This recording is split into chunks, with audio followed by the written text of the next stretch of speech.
This thing recording? I guess it is. My name is James Williams Jr. Today is March 24th. This is the 4th year starting of my father being with God. So let me talk to y'all about my father. My father and I, we had the best relationship I ever had in my life was with my dad. You know, and it's almost not a damn thing on earth he wouldn't do for me. You know, when my white car broke down, he bought me a new engine. He sold his car to get me an engine, and he drove my yellow car while I was incapacitated with this hip replacement. Sadly, after I got my hip replacement, this month was the last month that he was alive, and our last conversation was on Snoop Dogg. I did not know my father even knew who Snoop Dogg was because he only listens to country music. Alright, where I listen to a variety of music. Probably the less cussing the better because I can cuss by myself. I don't need artists to teach me how to cuss. I'm pretty good at it. Damn it, I can cuss. I can probably out-cuss a sailor. Anyway, that being said, you know, our last conversation was on Snoop Dogg. Because the night before he died, Snoop Dogg was on Raw. And the very next night he had a concert from where my father lived in on Masonic. He got the concert basically for free. You know, so all he basically did was cut all his TVs and stuff off, and he could hear it from the Richmond Coliseum or wherever they were at. And he did the black thing. And I got Snoop Dogg. You know, so he got talking. I said, Dad, I think I hear Snoop Dogg in the background. He goes, yeah, son, the concert's right down the road, and I can hear everything. I was like, okay, so we were talking about Snoop Dogg, and I was like, how the hell you know who Snoop Dogg? He said, boy, I'm not dumb. I might not listen to his man's music, but, you know, I know the guy. When he had mad respect for Snoop. You know, it's like Snoop Dogg got good music, you know. Some of the things that he sang about I'm not fond of, but he's got good music, and that's my dad's words. You know, he wasn't really fond of some of the things, you know, like the weed songs, but all the other stuff he was alright with. And I'm thinking to myself, well, does Snoop have any songs that don't mention weed or getting high? So I was kind of confused, but apparently he does. So let's let that roll. Thank you, Snoop Dogg, by the way, for being something that my father and I would always be able to share had he still been alive today. But it's nice to know that the night before he died that the last music he heard was somebody that I admire and listen to also. So, you know, Snoop Lion. And it's funny how he went from a dog to a cat, but, you know, my dad pretty much knew a lot about Snoop Dogg, you know, and went through the list of Compton and all kinds of other stuff and Dr. Dre, and I was like, oh, okay. So, as my uncle told me this morning, we're old, we're not stupid. We pay attention, you know, which they do, by the way.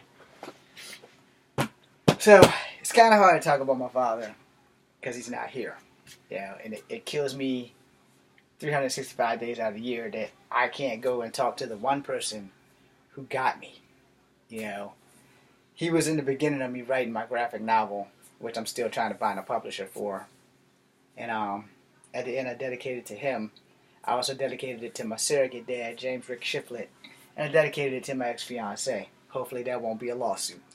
But has to be published before it can be a lawsuit. But anyway, you know, my dad, man, we were gonna film a video, and I like to talk about it.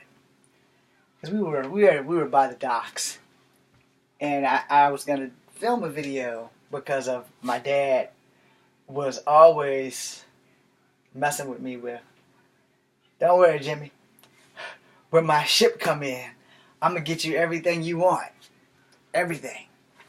I'm gonna take care of all of y'all when my ship come in. So for those who don't know what that means, it's something that everybody used to say in the 80s. And Billy Joel kind of made it famous with Uptown Girl. But, yeah, my dad liked Billy Joel too. So one day when my ship comes in was going to be the theme of the video that him and I was going to shoot. It was going to be me first. And I was going to have some little kid come in and say, hey, mister, what are you waiting for? And I'm just waiting for my ship to come in. And then have another kid come by, a little bit older, and have my dad sitting there. Hey, mister, are you still waiting for your ship to come in? Yeah, that's right. I'm still waiting for my ship to come in. It's a running joke him and I had, you know, for how long he's been waiting for his ship to come in. I still don't want to film that. I don't want anybody to take that, so it's trademarked right here, right now, because the video is posting. But it was a good idea, and I really wanted to do it with him. It was the one thing I wanted to film with my dad. The one time that my dad said he would love to be on camera because we talked about it. However, unfortunately, it didn't get to come to fruition because my dad died, and he happened to die today, 4 years ago. Not too long after we had this conversation, because we talked about filming it like before I had my hip replacement. But because it was an emergency hip replacement, I didn't get to film it. I didn't get to set anything, and then they had me on drugs. Drugs that were so potent that I was dreaming about going to Canada and shooting strippers with my flying walker, because I was like the Major League Iron Man with a walker and shit. And I told my dad about those dreams, and he laughed. And he's like, "Why you want to shoot up strippers, son?" I said, "I don't know. I would never go shoot up strippers. At least not with guns." He got a laugh off of that one too. He knew what I meant. Hopefully you guys know what I meant. But you know, my dad had a twisted sense of humor. It was awesome. I got a twisted sense of humor. Probably far worse than his.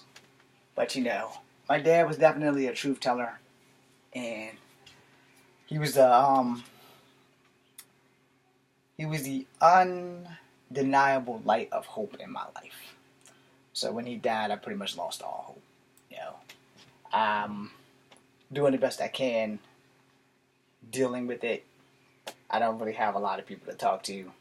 I have no one like my father to talk to, which is a problem for me. It's not a problem for everyone else, because I just like suck it up, you know, because I don't have no choice. Now I can talk to him when I'm by myself, which I normally do, or at least I did the first 2 years. And then as I got older, I kind of just stopped. Haven't gotten any signs. He only came to me one time in a dream. But he didn't say anything, so I didn't know how to interpret it. And he came back. So hopefully he's in heaven with my surrogate mom, who's been more of a mother to me than my own mom, and has treated me well, you know. And, you know, like I was one of hers. And me and her daughter's no longer really seeing eye to eye. And, you know, she's got my father's ashes, so I don't know what her problem is, but it is what it is. I'm not mad. No, I don't have time to get mad. A little angry, but not about that. I'm angry about other things at the moment, so making this video is a little bit difficult. The video before this one is why I'm angry, so if you've seen it, then you'll know why I'm angry. But, yeah, I'm not exactly a happy camper. But again, you know, it's not a happy time. Today is probably like the second worst day of my life, because my father's gone. I have no one to talk to. I have no one to share my hopes and dreams with. But the problem is I really don't have any hopes anymore, and I don't really have a lot of dreams. I haven't given up on my acting. I'm just having to take every turn that the road puts before me to get to where I want to be. It's like almost completely hopeless of me getting my foot in the door. And that's a problem. But it's not a problem unless I let it be a problem. And I'm not going to continue to make excuses. I'm going to keep fighting until I get what I want. And no one's going to stop me.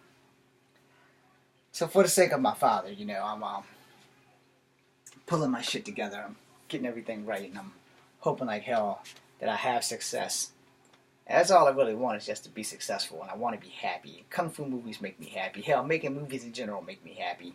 So I'm praying that he pulls some strings while he's up in heaven. No. Kick a couple of angels in the balls while he's there.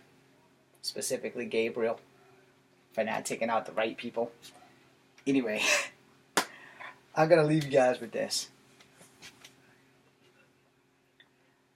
My father was a great man. He gave me things when no one can. He made things work, no matter how much of a jerk I was. He put all of his kids first. He never had to rehearse. When he wanted us to learn a lesson, he played it to the bone. But now he's gone, I'm all alone. I miss my father, 'cause he was my home. My father was a very great man. He did everything for me, unless he could not. And when he couldn't, he never told me a lie. He said, son, I can't do it now, but I'll damn sure try.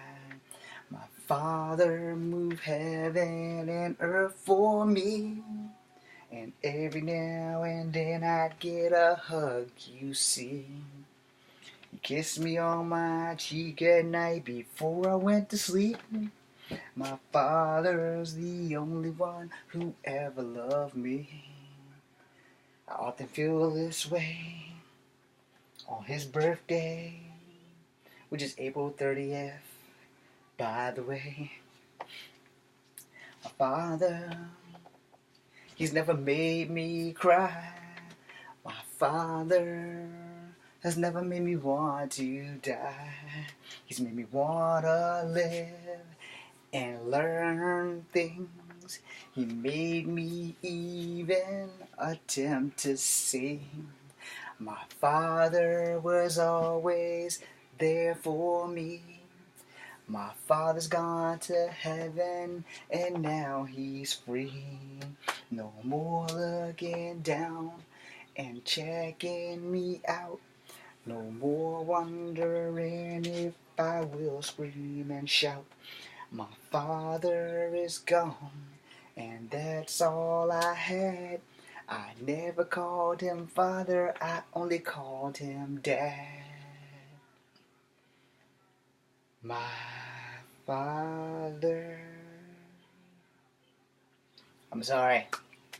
It came off the top of my head. It was the best I could do at short notice. I didn't write anything down. I love my dad. No.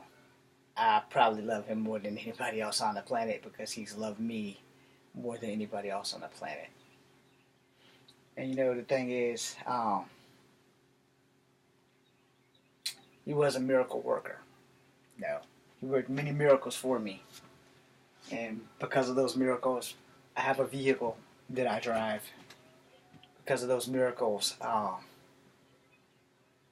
had something to look forward to. And also, you know, when he passed, I got nothing. I'm just barely hanging on without my dad, you know. And I'm hanging on because I promised him that I wouldn't give up.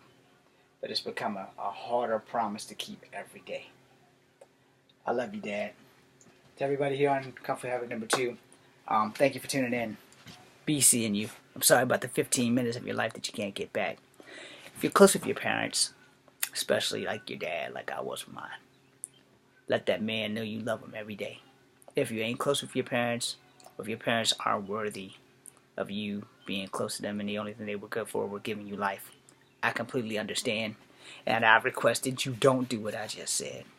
But if you're on the other side of that track and you have good parents, decent parents, great parents, parents that have bent over backwards and will move heaven and earth for you, you better let them know damn well how much you love them. I'm James Williams Jr. I can't tell my father to his face that I love him anymore, but I can tell him every night before I go to bed. And I will see him again one day, because I do believe in God. I do believe in heaven and the afterlife. I may have to fight through hell to get there, but I do believe that I will see him again one day. Thank you guys very much.